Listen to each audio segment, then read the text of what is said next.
Now, it was one of the key campaign pledges by Donald Trump to scrap Obamacare.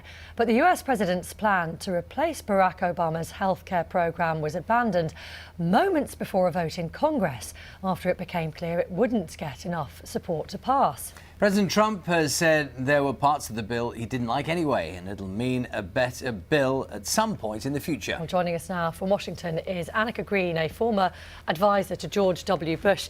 Morning, thanks very much for joining us.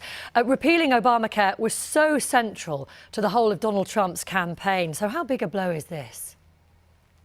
It's coming across in the press as a very big blow, but you can bet he will do his best to pivot and to portray this as the smart move, as the thing that he was doing for the American people. And I don't think it will actually affect his core supporters. We're seeing that even in the praise that was coming from some of the very groups in the House that refused to vote for the bill. Well, that's really interesting. What about the people who voted for him out there in the Rust Belt in the middle of America? Will they care about this?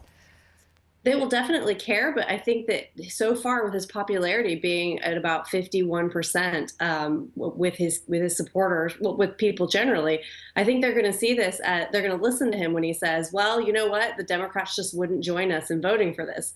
Which, when you look at the process, he didn't do any outreach to Democrats, and no Democrats are going to join in with President Trump to repeal President Obama's signature health care accomplishment. No, the key point here is that he wasn't able to get all the Republicans together to support this bill. Why was that?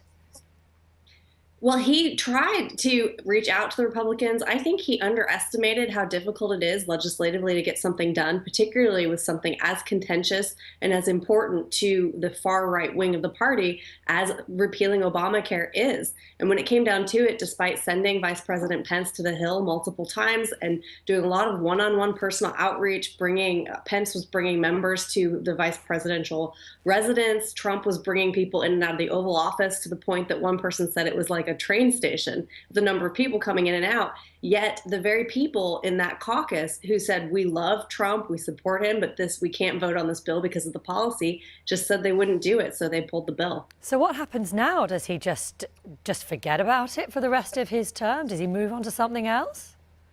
He wants to move on to something else, and Obamacare was an important promise for his supporters, but I think for him personally, he wasn't as invested in it, to the point of really not knowing what it was he supported ultimately, like what was his make and break. He was interested more in the negotiation.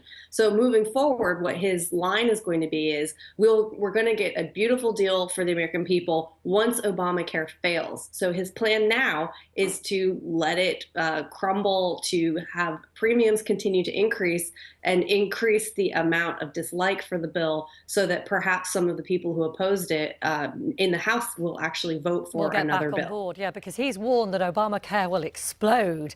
Is that inevitable?